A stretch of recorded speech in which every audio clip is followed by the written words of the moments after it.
Hello. Welcome back to Two Nates on Sports. My name is Nathan Simmons, and with me, as always, is Nathan Kwan. We've got a lot to talk about this week, specifically NBA Finals. We'll also catch up on some Rangers and Astros talk, take a dive into some interesting milestones and retirements. Let's start off with the NBA Finals. Some good news last night, right? Yeah, so we have a series, question mark? Cleveland Cavaliers avoided the sweep and prevented the Golden State Warriors from becoming the first team in NBA history to sweep through the entire NBA playoffs, as the Cavaliers beat the Warriors last night in a shootout. So Cleveland just came out offensively and they dominated the first quarter. They were just shooting lights out on the ball. They were grabbing every offensive rebound, and Kyrie Irving really set the tone. I want to call him Kyrie Anderson because he was horrible in the first two games on the road, but what he was the last two in Cleveland was sensational. And he scored 40 last night. LeBron James, of course, did his thing, had a triple-double of 32, 10, and 11. Kevin Love chipped in with 6 threes, and Cleveland as a team made 24 three-pointers. And so that's going to be tough for any team to beat them. Golden State came out a little bit flat. Steph and Clay collectively shot 8 of 24, and so they are going to go back to Oakland for a Game 5. But Nathan, I guess, do you see this series extending any further than Game 5? No, I mean, it looks like the returning back to Cleveland was able to help give a boost to the Cavaliers. At least the last two have been better performances from the Cavaliers. I mean, obviously the third one they could have very easily won, but I mean, KD with the dagger three-pointer at the end there, giving the lead to the Warriors. That being said, I mean, with the performance last night out of pretty much every important player on the Cavaliers, including J.R. Smith, who actually had a pretty good game. I mean, it's hard to see the Cavaliers being able to repeat that every game of this series, and that's kind of what they really need to do, especially since one of the big reasons why the Warriors lost this game was because of the poor shooting from Klay Thompson and Steph Curry. And I mean, granted, Klay has been very inconsistent this playoffs, and that's really continued throughout the NBA Finals. But I mean, at the end of the day, it's hard to see them continue going down that path, especially with how weak this defense of the Cavaliers is. Now, that being said, I will commend the Cavaliers defense last night for actually putting Steph and Klay into some situations and actually putting the pressure on them, which was a big reason why they were able to win, why Steph and Klay had such poor performances. But KD was able to turn in another great performance. I mean, more than likely, he's going to be the Finals MVP if the Warriors win this. So I mean, but at the end of the day, really the Cavs have to be playing their best every game from here on out, and I just don't see that happening. This Warriors team is too good. At least, at the very least, Cavaliers can say that they're the only reason why the Warriors did not go undefeated in the playoffs. I mean, in a way, that's good. That speaks to how good the Cavaliers are. I'll have to say the defense for the Cavaliers you mentioned, Richard Jefferson has played really well in the series. Of course, Kevin Durant is on fire, but last night he pressured KD throughout, made it tough for him to get off those screens. And KD shot 9 of 22, but he had to work for every one of his 35 points that he put up. Another note, Draymond Green needs to chill because he's a very emotional player and he plays with an edge, and we know that. And that's why Golden State fans love him. That's why everybody else hates him. He's just that player that stirs the pot and does everything for them, rebounding wise, defensive wise, assisting, scoring when he needs to. But last night he had 2 incidences where he could have easily gotten technical fouls and gotten himself thrown out of the game. And you remember last year, Draymond in Game 4 kicked LeBron in the groin and got suspended for Game 5. So, I mean, if I'm Green, you're up 3-0. I know you're an emotional player, but at some point you need to calm down and control your emotions, because sooner or later it's going to cost your team. And it already cost him last year. And it seems like this year he hasn't learned from that mistake. He needs to control his emotions. I mean, ultimately, Golden State, I think when they go back home, I think they'll be able to close this out. As much as we talked about the talent edge for them, I will give them some credit, because we've talked about the job Steve Kerr has done, but also just all the players that have been through that locker room has just bought into that system of sharing the basketball, being unselfish, always cutting and moving without the basketball, and the way they shoot the ball is it's just really fun to watch. The parity of the NBA is an issue, but if you're a Golden State fan, this is a team that deserves to win just based on the way that they play together and they play for each other. But yeah, let's move on to the Houston Astros and Texas Rangers. Start with the Houston Astros first. I mean, they're still the best record in all of MLB. I mean, they might be showing the prophecy of that one SI cover to be true. What's your take? Well, yeah, they still have the best record in the league, and after last weekend's sweep of the Texas Rangers, it looked like it was ready to crown this team as AL West champions. They had opened up a 14-game lead, but I think the cracks are starting to show, especially in the starting rotation. So right now, we have 4 players in that rotation on the disabled list. Joe Musgrove, who's been out, he's scheduled to start Monday, but he has shoulder inflammation. Charlie Morton still hasn't thrown yet. He's done a bit of lifting, but he's going to be out continuously. Colin McHugh has moved to the 60-day DL. He's continuing to work his way back into the rotation, but again, that's going to be more toward the All-Star break. But the biggest news was Dallas Keuchel landing on the 10-day DL again. He was scratched minutes before a game in Kansas City this past week with neck discomfort. He had to go see a specialist. And so this is very disturbing for Astros fans because their starting pitching has been really good, led by Keuchel and McCullers at the top. But I mean, this lingering neck issue, this scares me because Keuchel has been so good. He's been a Cy Young candidate from day one. And we needed to get a pitcher regardless, but I mean, this I think heightens the need for general manager Jeff Luhnow to go get a starting pitcher because we got guys dropping like flies now. Of course, Lance McCullers has been great this year, but he's never finished a season in the majors healthy too. So, I mean, you're always going to have concerns about his health. As far as who's filled in, I mean, Brad Peacock's been okay. He got roughed up last night, but he's been more than serviceable. Francis Martez, who is we talked about in this MLB preview, is their top pitching prospect. He's struggled down in AAA so far this year. And so he was called up and he got roughed up last night as well. So the starting pitching is basically the only thing that's the biggest concern with this team. The offense continues to rake. They've lead the majors with 95 home runs. They through Thursday, they had homered in 16 consecutive games. Jose Altuve is the best road hitter in baseball. Carlos Correa is an MVP candidate. And the bottom of the lineup continues to hit. Brian McCann, Yuli Gurriel, Nori Aoki. So that's the good. It's just the starting pitching, especially with all these guys injured. It's really taxed the bullpen as well.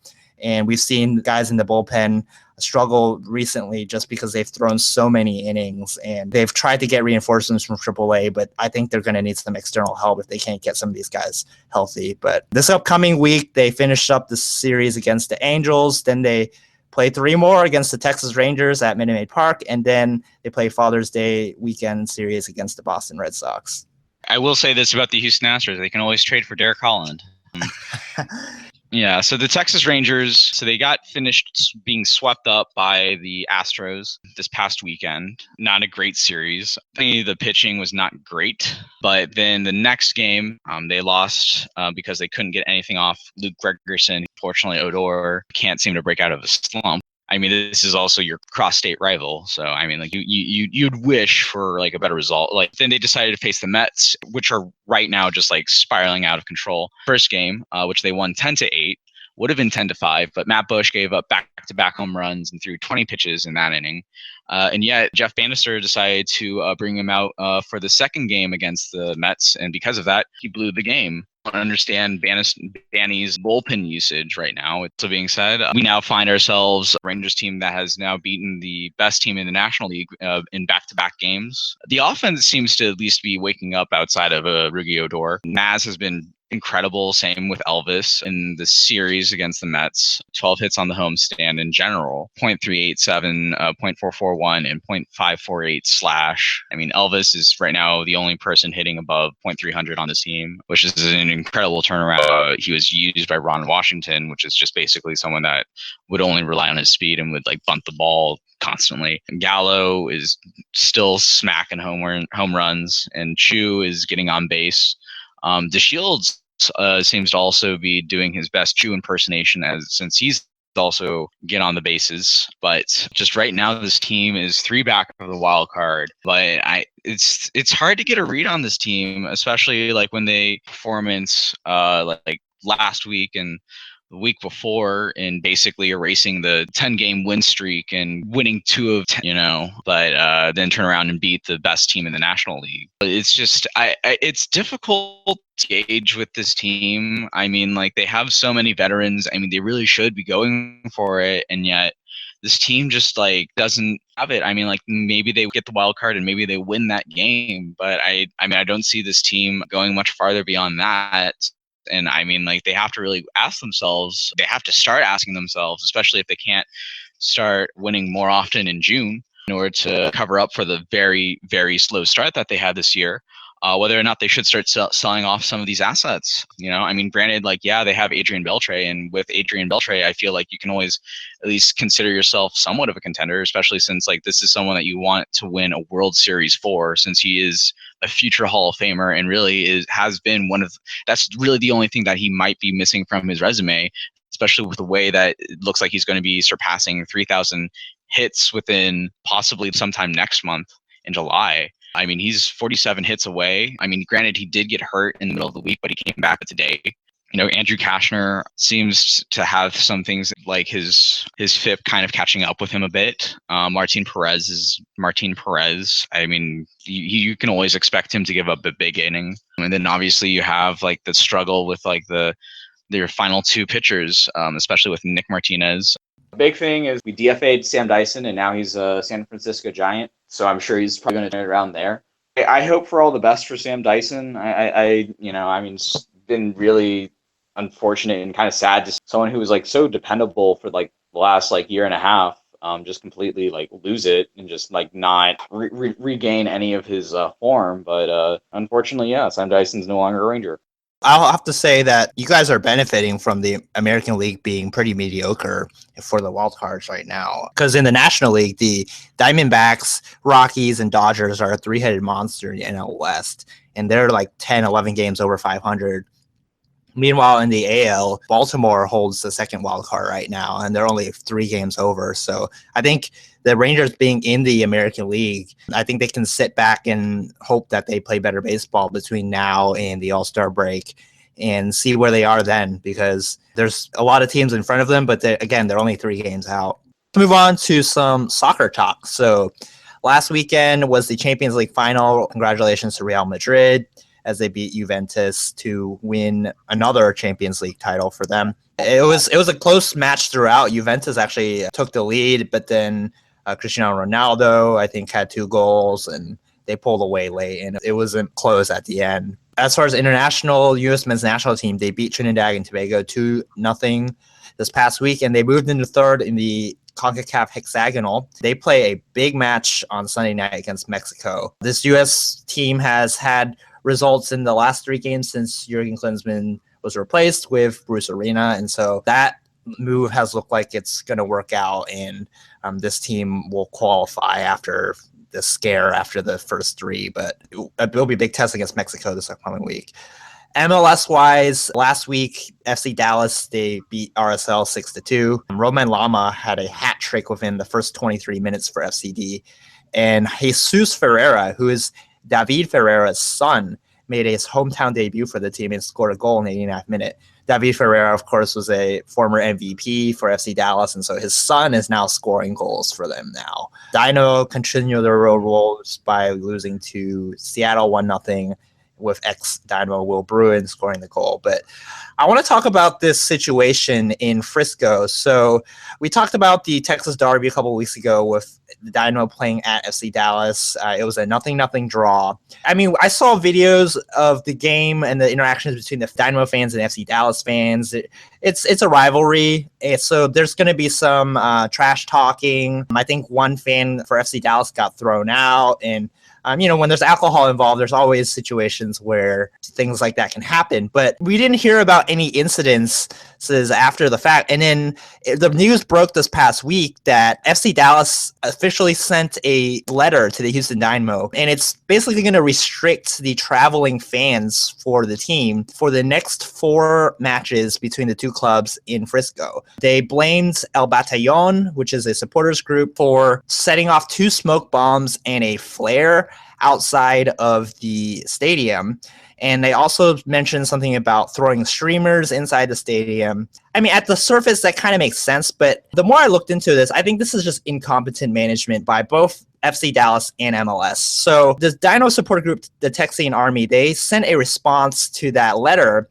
And from what I read, it says that those items, the smoke bomb, the flare, those are all items that are on the approved list for being outside the stadium. So fans have gotten into trouble with setting off those things inside stadiums before, but those are all on a list of approved items that you can have in the parking lot. In addition, the 2 fan groups before the match, they had a conference call with MLS detailing like what they can and cannot do, and this was never brought up in that call. And so I think going to an extreme measure to ban and limit the number of Dynamo fans that can go to Frisco to watch them play, they're limiting them to 100 fans. They're also preventing the Dynamo supporters groups from bringing in any drums or banners to support the team. And so for a league that's really struggling with attendance, especially in the Texas market, these are 2 teams that have struggled with their attendance. Dynamo obviously have gone through a couple of down years, and Houston, to be honest, is a kind of fair weather town. Dallas has had issues with the stadium location being so far out from downtown Dallas. It's out in Frisco. But to limit the number of fans when you're already struggling with attendance doesn't make any sense to me. And then also the front office of FC Dallas. I mean, I was reading the Reddit page, and these are FC Dallas fans that are saying that the organization of where they put this visiting supporters in correspondence with the home supporters groups is ridiculous. In a lot of stadiums around MLS and even around the world, you seat the 2 supporters groups of both teams far away from each other, so you don't have any incidences in the stands where there's fights or there's trash talking. And there's some commenters from Minnesota that went down there for a game that were saying that they placed the Minnesota supporters groups in FC Dallas season ticket seats. And so when they arrived, the FC Dallas season ticket holders, they're like, wait, why are you guys in our seats? It's just really incompetent on my part. And to go above and not like mention anything to the team or talk to the supporters groups afterward, but to kind of just go and send a letter out, I think is ridiculous. I mean, what is your take? Yeah, I mean, like, granted, I haven't really had a chance to really follow MLS all that closely. I mean, it's kind of strange how, like, FC Dallas is sort of, like, the model for, how to build a team and farm system, but, like, in terms of, like, actually running said team in attendance, like, they're, like, arguably one of the worst. I mean, like, obviously, granted, like, it's located so far away from downtown Dallas. I mean, it's in like a further suburb from downtown than even Plano, and Plano itself is like 20 to 30-minute drive from legitimate downtown Dallas. Frisco's like even north of Plano.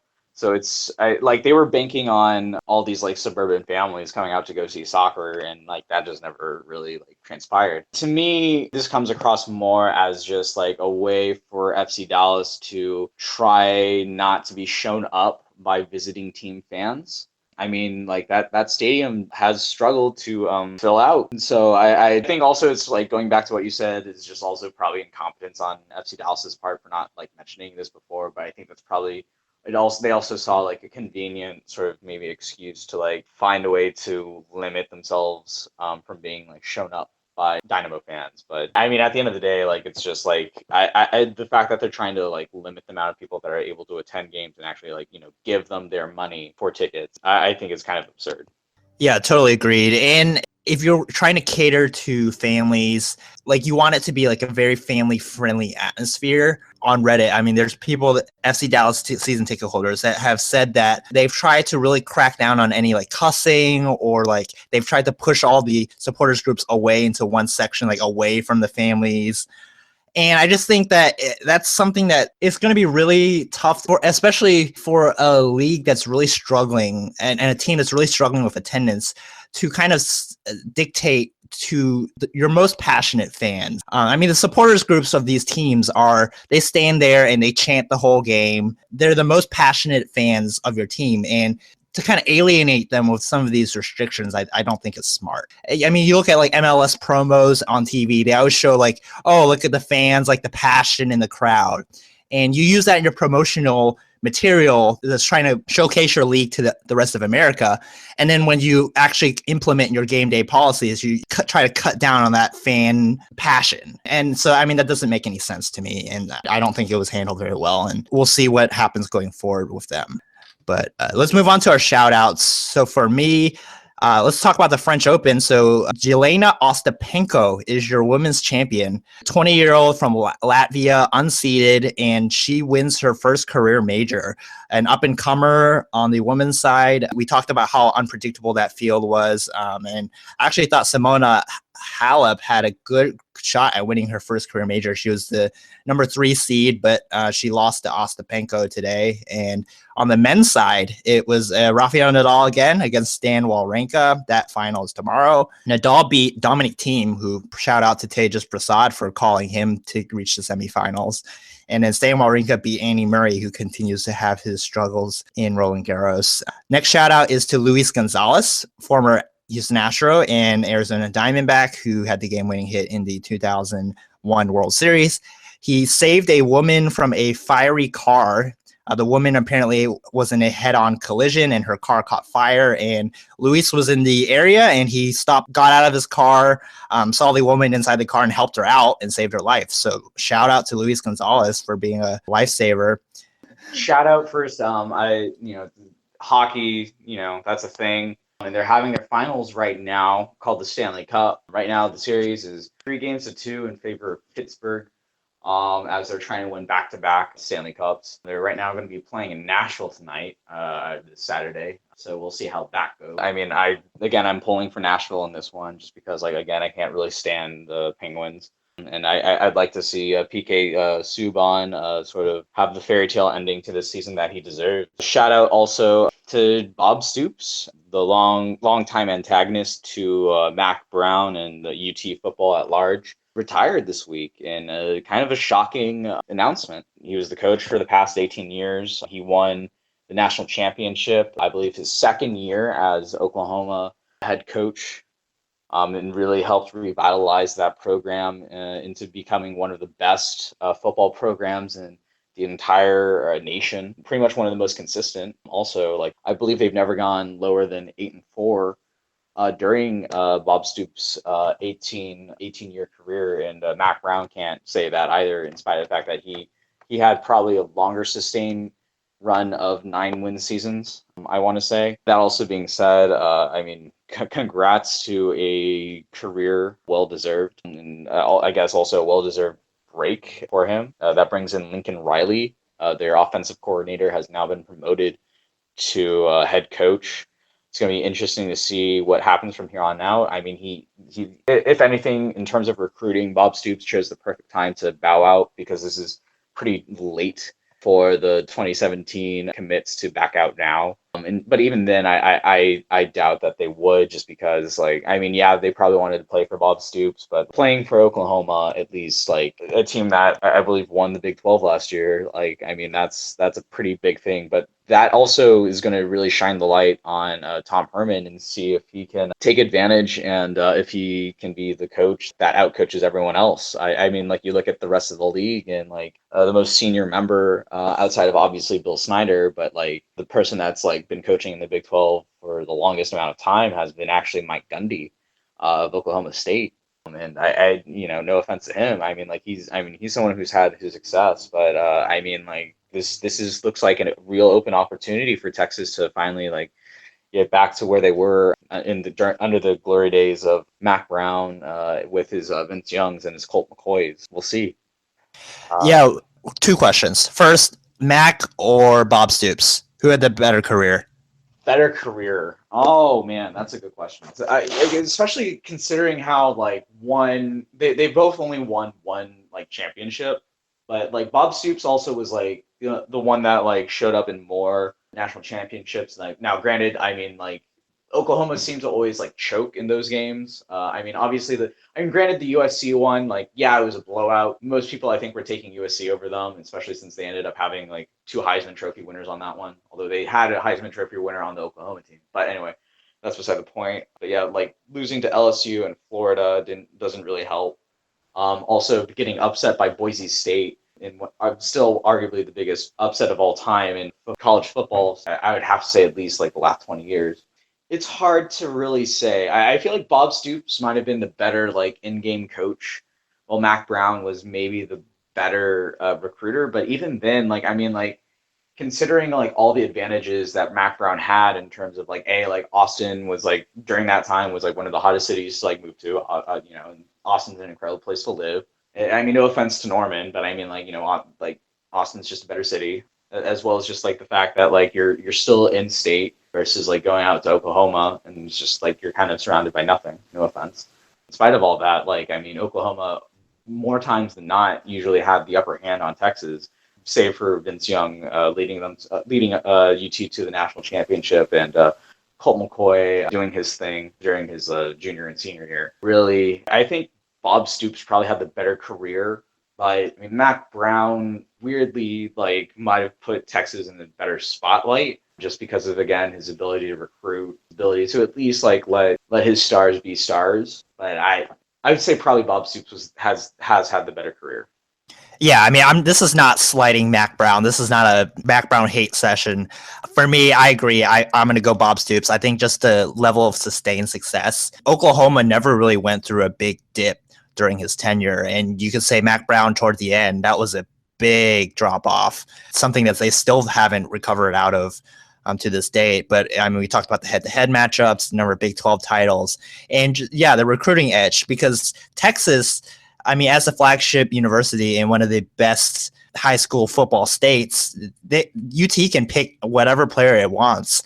Oklahoma, they have to get the secondary stars and find gems out of nowhere. And granted, Oklahoma is still a great university, but I think just for that fact, I think Bob Stoops has had the better career. And interesting, he's only 56. I think it's been in his mind. His father died on the field, actually, of a heart attack at 54. And so I'm sure that played a big role in his retirement. College football coach is a 24/7, 365 job. There's no breaks in that, with the constant recruiting, and then you got to coach up the players throughout the off season, during the season, the pressure that comes with that job. And so I think it's good for him for a good career. And if this is the end, there's some people that are speculating he might go to the NFL, which I don't see at this point, but I don't see that either. It's just I really think like Bob Stoops, like you mentioned before, like probably the big reason was just because like he saw his father die, like get a heart attack on the field as a coach,